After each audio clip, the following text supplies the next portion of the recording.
Bem, boa tarde. Queria agradecer o convite, né, doutora Adriana, doutora Gláucia e ao IMIP, né? É uma honra falar com elas hoje, né, sobre obstetrícia.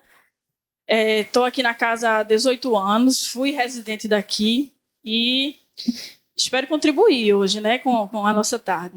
Então, falando sobre as boas práticas da assistência obstétrica, o fato de realizar essas boas práticas, o motivo é exatamente reduzir morbimortalidade, né? Não só o fato de ser simpático ou educado com as pacientes. Isso tem um fundo científico, tem evidências que mostram que melhoram os indicadores, né? Então, por isso, isso fortalece a realização dessas práticas. E aí me pediram falar sobre o papel da enfermagem, sobre o enfermeiro obstetra dentro desse contexto.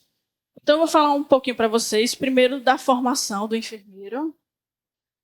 Então, na legislação do enfermeiro, desde 86, está incluída a assistência ao parto, realização de sutura. Então, é uma coisa que, desde de muito tempo, né, o enfermeiro presta assistência ao parto prioritariamente de baixo risco ou de risco habitual, quando não tem intervenção, não tem intercorrências. O enfermeiro ele faz sua formação de obstetrícia em duas modalidades. Ele pode fazer a residência de enfermagem ou uma pós-graduação, lato sensu, tá? Na residência, a gente cumpre uma carga horária mínima de 5.760 horas, onde 80% dessa carga horária é destinada à atividade prática, né? Então, há bastante treinamento na assistência ao parto. E aí é onde a gente atua. Então, a prática contempla assistência direta à mulher durante todo o ciclo gravídico puerperal, planejamento reprodutivo, incluindo a inserção do DIU, consultas de pré-natal, assistência durante o trabalho de parto e parto, né? E assistência no pós-parto e amamentação. Então, aqui é uma foto do nosso serviço, né, do Centro Parto Normal, onde um ex-residente nosso está fazendo atividade de educação em saúde, onde a gente faz vinculação do pré-natal com o serviço. E o primeiro programa de residência de enfermagem obstétrica foi aqui no IMIP, em 1994. Obviamente, essas pessoas não são da primeira turma, né? Mas foram todas ex-residentes daqui, né? E mais recentemente, o programa mais recente criado foi em 2016, que atende as cidades de Agreste e Sertão. Então, a gente também tem pós-graduação no Agreste e no Sertão. Existe atualmente 6 residências de enfermagem em atividade, onde anualmente entram cerca de 42 enfermeiros. Dependendo do número de vagas disponível, tem uma variação, mas há essa média de 42 enfermeiros. E aqui já demonstrando algumas práticas que a gente realiza aqui no serviço. Então, também nesse processo de vinculação do pré-natal, atividades de educação em saúde, orientação sobre a gestação e trabalho de parto, atividades de autoconhecimento sobre o corpo, né, sobre o bebê. Então, são coisas que a gente tenta trabalhar vinculado ao pré-natal do serviço. Resoluções, né, que regulamentam o atendimento do enfermeiro. Então, essa de 2015 dispõe sobre a atuação do enfermeiro na assistência às gestantes e para pacientes e puérperas. Essa é uma complementar que normatiza a atuação nos centros de parto normais e casas de parto normais. E essa também é um outro complemento que, além de normatizar a assistência da gestante, também o RN e dá responsabilidade sobre esse atendimento.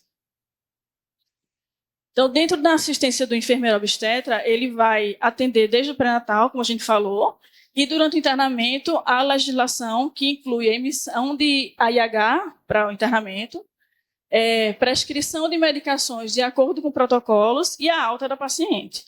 Então, essa é uma paciente que foi aqui do nosso serviço, ela fez pré-natal aqui no serviço, foi atendida na triagem internada por enfermeiros, o parto foi atendido por enfermeiros e a alta também. E uma resolução mais recente, que fala também sobre a atuação do enfermeiro obstetra, em 2021, que inclui no rol dos atendimentos da ANS o atendimento do enfermeiro também, tanto do pré-natal como assistência ao parto.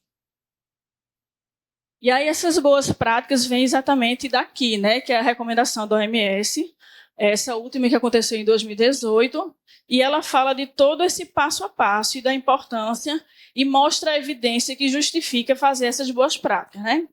E aí, no protocolo, uma das primeiras recomendações é exatamente a assistência prestada por enfermeiros, obstetras, obstetrizes, principalmente pacientes de baixo risco, por diminuir essas mortalidades. Aí aqui eu vou trazer algumas fotos dessas práticas que podem ser realizadas, que a gente consegue fazer lá no Centro Parto Normal. Essas são as enfermeiras do serviço. Então, passos como contato pele a pele, a amamentação na primeira hora e a hora dourada, que é um passo muito importante. O IMIP é sempre avaliado como amigo da criança, e esse passo é sempre avaliado. Então, a gente consegue fazer lá mais de 90% de aumentação na primeira hora e de hora dourada. Utilizando posições que a mulher escolha, né? Então, vertical, aqui a gente está atendendo um parto dentro da banheira, o contato do profissional, orientação. Aqui, a atividade de educação em saúde. Então, além da assistência, a gente também faz educação em saúde, promovendo roda de gestantes. Então, as gestantes têm um momento de visita no CPN, para conhecer a equipe, saber como funciona o serviço e as práticas, né? A gente inclui o acompanhante nesse processo também. E para essas boas práticas serem executadas, a equipe precisa ser treinada, né? Então, dentro desse processo de educação em saúde, não só o paciente recebe orientações, mas também os profissionais. Passou direto, foi? São promovidos momentos de treinamento, principalmente nas principais urgências. No Centro Parto Normal, o atendimento é feito pelo enfermeiro, a gente conta com a equipe do pré-parto de médicos para intercorrências, mas os profissionais que estão lá, eles precisam saber iniciar os procedimentos em caso de emergência, né? Principalmente as principais, como hemorragia, eclâmpsia, reanimação neonatal. Então, isso é feito o treinamento ao longo do funcionamento do serviço. Então, os treinamentos são feitos desde conversas, né, reuniões clínicas, até momentos de simulação. Na foto que estava passando, vocês vão ver, tem umas imagens vermelhas, então a gente simula o sangramento e o treinamento para hemorragia. E, além disso, nós fazemos acompanhamento dos indicadores. Então, a gente monitora essa assistência que é realizada com os indicadores, percentual de uso de ocitocina, de amniotomia, posição de parto, pacientes que tiveram hemorragia. Então, ao longo dos meses, os indicadores que não estão tendo muito resultado positivo, a gente promove treinamento em cima desses indicadores. E, para isso, a gente precisa de um protocolo, né, instituído. Então, o protocolo tem todo o passo a passo do atendimento. É um protocolo que está em reformulação, né, inclusive, que esse foi criado na versão anterior, antes da gente ter a reforma. Então, o Centro Parto Normal funciona desde 2003, né? Só que era dentro do pré-parto. E aí, depois que houve a reforma, a gente passou para aquela outra estrutura.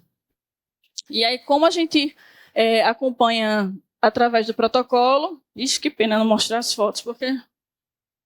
Então, nas fotos, a gente vê o passo a passo, então, o contato pele a pele, o clampeamento realizado pelo acompanhante, que é uma coisa que a gente instituiu com o objetivo de fazer o pai, né, ou o acompanhante interagir e participar, né, com processos e vincular o processo. E aí, então, assim, o pai é um momento bem emocionante. A gente tem um juramento que foi criado, inclusive, por um enfermeiro obstetra de Manaus, em que o pai, no momento do clampeamento, a gente faz uma cerimônia, ele promete cuidar do bebê, garantindo felicidade. Então, é um momento bem emocionante, né, e que ajuda nessa vinculação do pai com os cuidados do bebê. Vê se passar algum próximo. O próximo seria os indicadores, não sei se vai ficar. Então, os indicadores que a gente acompanha, a gente tem produzido artigos que mostram tanto os indicadores da assistência como motivos de transferência. A gente tem uma baixa taxa de transferência, cerca de 10%. A maioria das transferências para o pré-parto são relacionadas à hipertensão, alterações de vitalidade do bebê e hipertensão e distócias, né? Então, são os três principais motivos.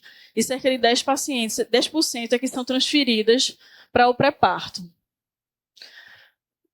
Então, temos uma baixa taxa, menos de 7% das pacientes usam ocitocina, né, quando necessário. cerca de 90% fazem o contato pele a pele. As lacerações, menos de 2% têm laceração de terceiro e quarto grau. E das que têm laceração, só cerca de 50% precisa de sutura.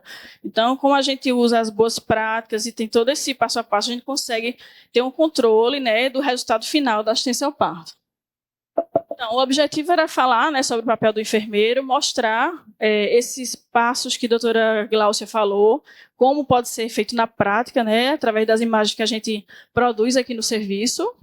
O treinamento dos enfermeiros obstetras é orientado nos princípios do Sistema Único de Saúde e humanização da assistência, então, sendo capacitados a atuar no planejamento reprodutivo, gravidez, assistência ao parto e puerpério.